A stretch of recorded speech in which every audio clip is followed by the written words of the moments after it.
Good morning, Jake Paulers. What is going on? I hope you guys are having a fantastic day, because I know I'm about to.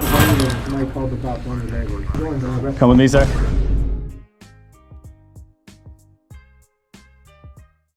Welcome back to YouTube history. In this episode, we'll delve into one of the craziest time periods the site has ever had, when various stars from the defunct app Vine crawled over to YouTube and practically invaded the trending page. Not only will we figure out how this happened, but also briefly look into 5 creators who defined the 2017 Viner invasion, and not exactly in a good way.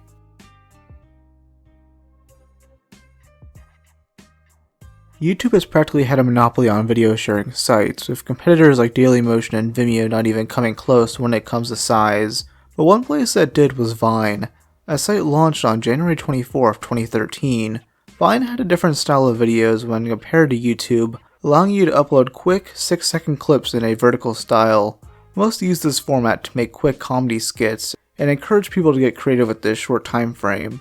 With its rise in popularity during 2014 and 2015, many stars came out of Vine, such as Nash Greer, King Bach, Logan Paul, Brittany Ferland, and a few others that I'll be discussing in just a few minutes. Many of them relied on goofy and in-your-face comedy that people used to find funny on the internet, which some still use to this day.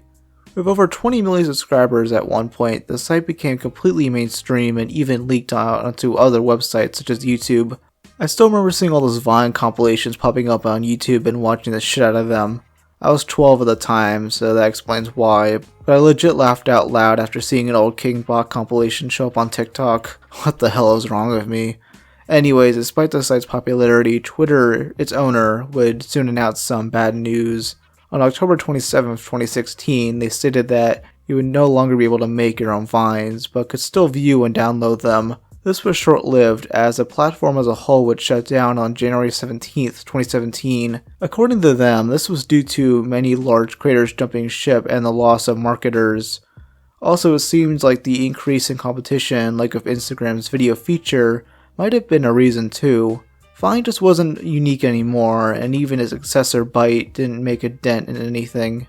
Once the site shut down, many of the popular creators who mainly uploaded there decided to primarily post to other social media sites.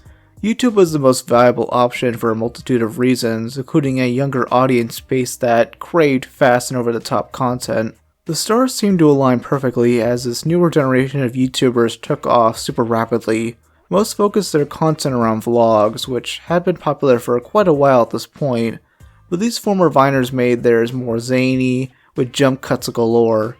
These were tailored to those under the age of 14, as anyone older than that would want to chuck their computer out the window after witnessing this shit. That viewer base is more manipulative and could easily look past many issues with these creators. Critical accurately described them as douche tubers, creators who openly flex on their audience to make content only because it will make them more money. It was easy to find these schmucks on the YouTube trending page, as us working for the platform stupidly supported them.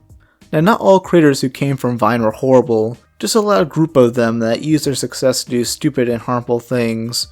Now, I want to delve into 5 particular creators who defined YouTube in 2017, that being Lance Stewart, Jake Paul, the Dobre Twins, Lele Pons, and Curtis Lepore, all of whom have some air of controversy surrounding them.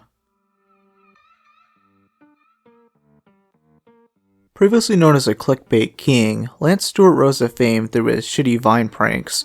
He would also post these to his first YouTube channel, obviously named after him. These pranks were less wholesome and more centered around being outrageous, similar to the pranksters of 2016, like Prank Invasion, Joey Salads, and Vitaly.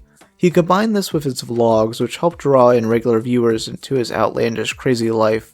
Some sneezing powder here. Let's get my friend.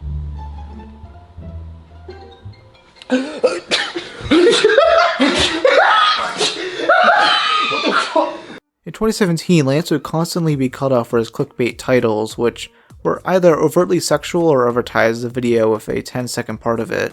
For instance, if you remember the H3 video on Lance back when Ethan was entertaining, he discussed the clip, "Her strap broke off." You would think this is 20 minutes centering around Lance's girlfriend Lizzie fiddling around with her broken strap, but it's only shown for like 10 seconds. Jeez, Lance, how are those 12-year-olds supposed to get boners now? Other titles from the time include He Threatened to Kill Us? Caught on Camera, The Huge Reveal? My First Time Getting Laid? And Destroying Grandmom's Cigarettes? Lance Stewart also made multiple videos on a supposed haunting at his home, where he ripped off shots from the Paranormal Activity movies. The editing mistakes were apparent, but what wasn't apparent is if these were parodies or an actual attempt to make kids believe a ghost was peeping on him. What the f? Lizzie! Lizzie! Lizzie! Hey guys, so it is currently the next morning, and I don't know what to do. Like I'm terrified of this fucking place right now. I don't even know if it's just my place or if it's like haunting me as a whole, like if I go to a different place. But hey, at least he didn't do 3 AM challenge videos on dead celebrities. I'll give him that one. Oh, and he kept exploiting the only interesting thing to have ever happened to his life, getting multiple fingers cut while playing a real-life Fruit Ninja. This occurred in August 2016, but even after a year, he was still making 30-minute videos revolving around it. His videos only slightly changed after 2017, making his pranks more wholesome and copying Mr. Beast challenges. He then made a video titled, I'm Sorry Lizzie, Meet Lexi, which is one of the dumbest ways to show off your new girlfriend. His current videos are practically stuck in 2018, gaining a few 100,000 views each upload. It's not the worst for an account with 6 million views, but mostly everyone has forgotten about his existence. Jake Paul was easily the biggest channel to rise during this time. Not as big as PewDiePie as he claimed, but still massive. Over the course of 2017 alone, he went from 2 million subscribers to around 13 million. That is impressive, but having that many subs does not equate to being a good person. For Jake, it all started with the creation of Team 10, a content house filled of mostly no-name white boys, and a few others that filled a diversity quota. They would all be heavily featured in Nepal's national anthem. In late May 2017 was the release of It's Everyday Bro, a song so bad it comes off as good. The comment section alone is legendary, and that's not even mentioning the music video attached to it. I mean, here's Nick Crompton rapping about England being his city. Classic stuff. Say what you will about this track, but the memes that came from it were gold, and it only cemented his status as a goofy internet legend. The summer to follow belonged to him, with most major YouTube drama were involving him in some way, shape, or form. He set his empty pool on fire, got complaints from neighbors, climbed atop a news van. Jake, I wouldn't do that. I wouldn't crawl up there. Why? Okay. I just wouldn't do that. Roasted a news reporter's shoes. I have one question for you. Yeah? What are those? I guess he didn't like my shoes, but I don't think they're so bad. And made racist remarks towards a fan. I'm from Kazakhstan originally, but It sounds like you're just gonna blow someone up. thank you so much. You're like, send the nuke! Following all of this, Jake would be fired by Disney. Over the past year, he had appeared as a side character on the Disney Channel show Bizaardvark, playing a similarly egotistical douchebag named Dirk Mann. The 3rd season of that show quickly went on without him. Now, there are so many other things I mentioned about Jake during this time, like the Alyssa Violet cheating situation and the accusations of bullying, but one stands above the rest: the Post Malone doxing incident. Post Malone jokingly bought Jake Paul merch, so he decided to get his address and go to his house to hand-deliver the shit clothes. This would have been fine if Jake let Malone know about this, but he wanted to make it a surprise. He filmed the entire front of his house, only blurring the house number and nothing else. He then knocks on the door and delivers the merch, asking if he could film. Yet at the same time, Jake's goons are filming the confrontation from across the street, and another camera recording the convo. So we're hella confused. Y'all want a beer? No, we're good. You're good? You're good. Can we vlog or no? Sure, let's do it. Boy's a beast. I think he likes us. People are super pissed about this, though many forgot about the whole controversy months later. From this point forward, you know the rest of the story. He boxed that shrimp Deji, promoted a gambling website, held house parties during COVID, filmed the looting of stores, got raided by the FBI, and drove over sand dunes possibly filled with sea turtle eggs. Nowadays, he just makes bland content centered around his boxing career and occasional collabs with whoever. I'd say he fell off, but he still has over 20 million subscribers. Marcus and Lucas Dobre Moffitt are 2 twin brothers who both went under the name Twin Bots when posting to Vine. However, instead of posting shitty comedy skits, they posted 6-second videos of them performing stunts and gymnastics. which were actually kind of impressive. Then when Vine erupted into a flaming ball of shit, they joined YouTube and began to make the typical vlog vomit we all come to expect. Our dad kicked us out after this? Super fun slime slip and slide? 1,000 donuts in pool? And dad wakes up in river prank? You know, fun stuff like drowning your sleeping father.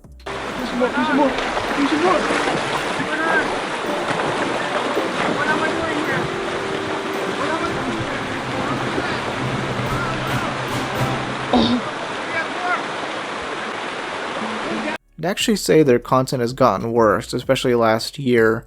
On January 9th, 2022, the Dobre brothers uploaded "My twin brother is dead?", which has Marcus fake his suicide. Most of the runtime has Lucas reacting to this and then realizing, wow, he's not dead? It's so fucking bad, and they clearly made this for money and views, not to spread awareness of how serious a topic suicide can be. The Dobre Twins did face some backlash from a suicide prevention organization, but not many other YouTubers covered this. It's still up on their channel right now too, though it is age restricted. In August 2022, a short the duo uploaded actually became the most disliked YouTube video of all time. Yes, beating out Rewind 2018. It's a short called Revenge, where Marcus pranks Lucas and his girlfriend, Ivanita, by popping their air mattress, which is in a pool for comedic effect. Good morning. What are you doing, bro?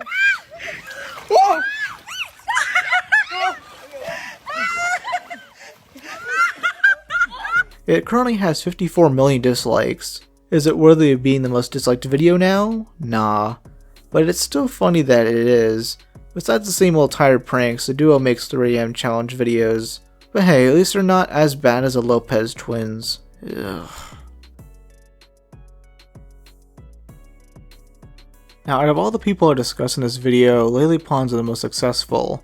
Now that might be surprising to some, as at least when I think of her, I just imagine her incredibly unfunny comedy skits. It was all whatever on Vine, but as higher quality YouTube productions, these sucked ass. Wait, holy shit, is that King Bob? Hey, dog, get some ice cream? Only a spoonful.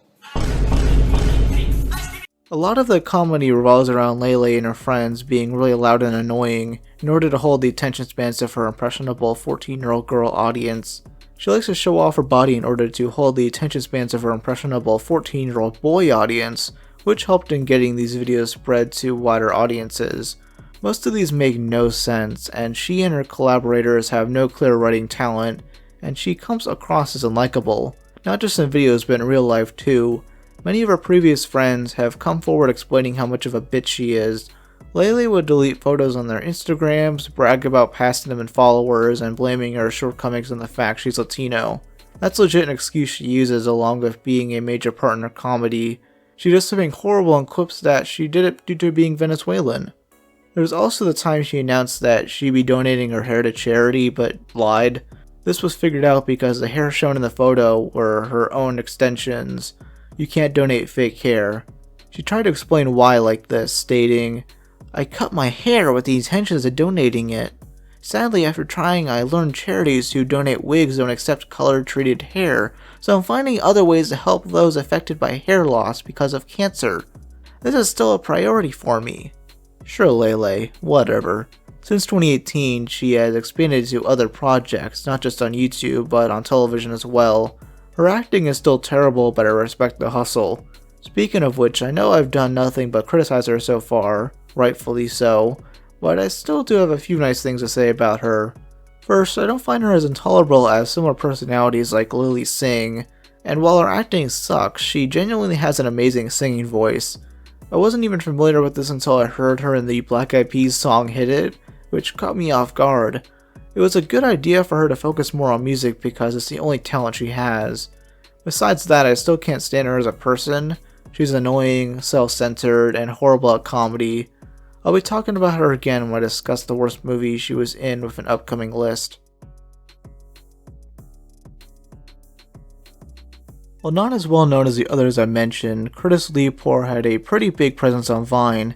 He collaborated with other well-known Viners, including his at the time girlfriend, Jessie Smiles. Then in October 2013, she alleged he raped her, which is a big no-no. He took a plea deal on the case and got off pretty easy despite pleading not guilty. It took him until 2019 for him to release a statement to his followers.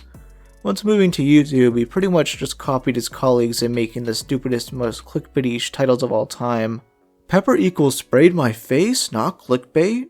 Jake Paul broke my car. Prank wars. Turned her phone into a fidget spinner. Angry girlfriend.